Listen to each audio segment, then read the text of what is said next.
Good afternoon and welcome to another edition of the Arena. It is the midweek edition talking about Wednesday. More importantly for football faithfuls, it is one to look out for, considering that yesterday was Champions League night. We had action when it comes to Champions League football. Tonight as well, we'll be having some actions when it comes to the Champions League stage, with PSG against Real Madrid highlighting the biggest match for today. Welcome once again. I'm Samson Oloyede. Now it's time for UEFA Champions League action on the Arena, and we'll be starting with from Anfield, where Liverpool progressed on the night but suffered a shock loss when it comes to their home games against Inter Milan. Now, this was surprising as a result of the comprehensive win they had in the first leg, 2-0, that ended courtesy of Mohamed Salah and Firmino getting the goals. But in the return leg we saw yesterday night, it was Inter Milan who got the goal, with Lautaro Martinez getting a very good strike in past Alisson Becker to give Inter Milan an edge. Unfortunately, you had Alexis Sanchez, the former Arsenal man,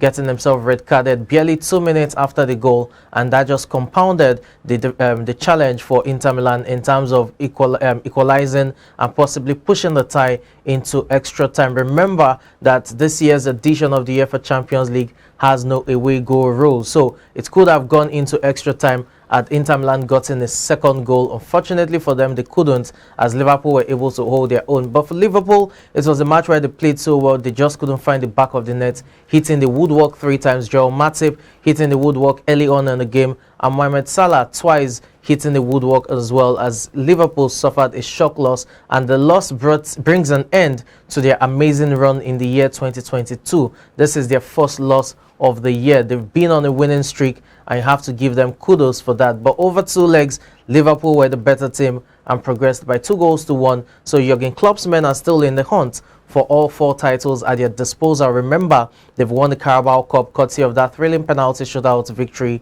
over Chelsea over a week ago. So it's down to the Champions League now that they're into the quarterfinals, the FA Cup and the Premier League. The remaining 3 trophies are definitely within their reach. But when it comes to the biggest of European club competitions, it is what it is. Liverpool have booked their place in the quarterfinals, and I'm sure they'll be looking to bank on a very formidable run of form in the domestic league to be able to get past the quarterfinals when it comes to the UEFA Champions League.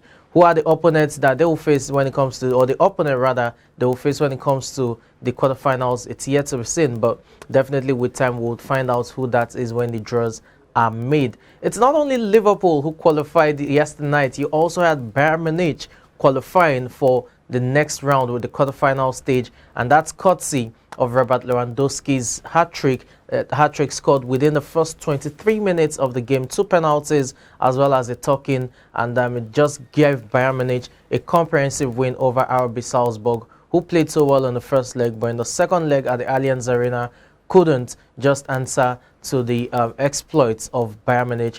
As I said earlier, Robert Lewandowski scored a hat-trick. You had Leroy Sané getting the last goal. You also had Gnabry getting a goal, and Thomas Muller, the ever present Thomas Muller, getting a brace in the match as well. So 7-1 it ended on the night for Bayern Munich, but on aggregate 8-2, and that's a comprehensive statement for Bayern Munich. The win is also a massive morale booster, considering how they fared over the last 5 games, which has shown a bit of inconsistency and stinker when it comes to Bayern Munich's run of form. But this was comprehensive on the night, and you have to give it to Lewandowski scoring in his 100th appearance at the tournament itself, talking about the UEFA Champions League. So Bayern Munich are into the quarterfinals, a comprehensive way to do it. Liverpool as well are into the quarterfinals.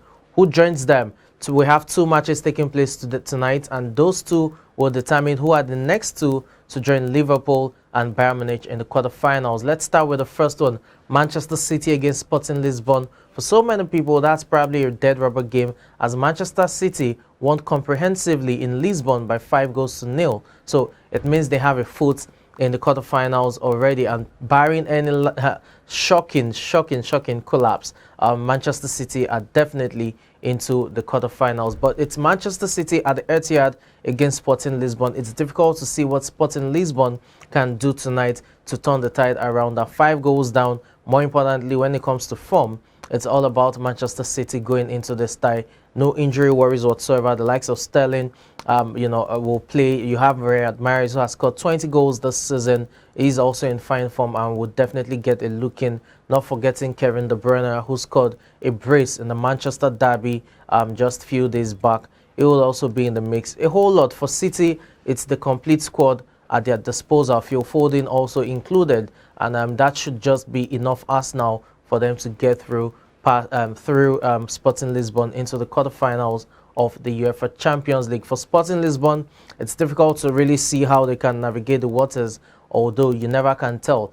The UEFA Champions League definitely pulls surprises. Let's see how it pans out this time around. Now, let's move on from there and delve to the biggest one for tonight, which is Paris Saint-Germain against Real Madrid, and that's taking place at the Santiago Bernabeu Stadium, as Real Madrid will be looking to turn the tide around. Remember, they considered the 94th minute winner at the Parc des Princes a fortnight ago, and that was courtesy of a late Kylian Mbappe strike. This time around, they'll be looking to turn the tide around. Karim Benzema is back in the mix, so getting goals won't be a problem for Real Madrid. You also have the hold horses, talking about Luka Modric as well as Tim Kroos, who would also make things happen for them. But Toni Kroos, I beg your pardon, but it's yet to be seen if they will be able to turn the tide around, because they need 2 goals, 2 unreplied goals, to be able to progress into the quarterfinals. And definitely Carlo Ancelotti's men, as much as they're up to the task, it will definitely be a tough call, considering PSG also have their superstars back. Neymar is back in form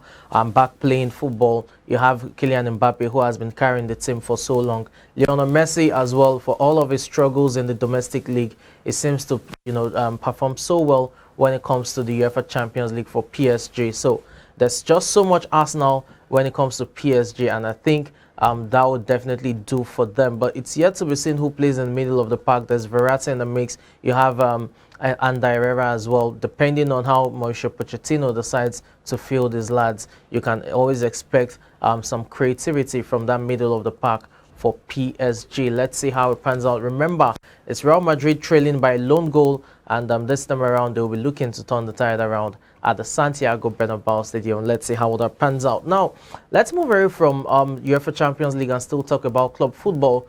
There was a disheartening, yes, disheartening is probably the best word to capture it. There was a disheartening scenario that took place at the Mexican League, also known as the Liga MX. That's the game between Querétaro as well as the defending champions Atlas. Atlas were leading by a lone goal before the match was suspended in the 62nd minute, and that's as a result of fans' brawl, which spilled over to the pitch, and you had the players evacuated as quickly as possible for safety. And the scenes were reminiscent of the 1970s and 80s and 90s, where you had so much. There you can have it on your screen. You have a family trying to escape the melee with their children, little children, and there you have the father and mother just trying to get their children to safety.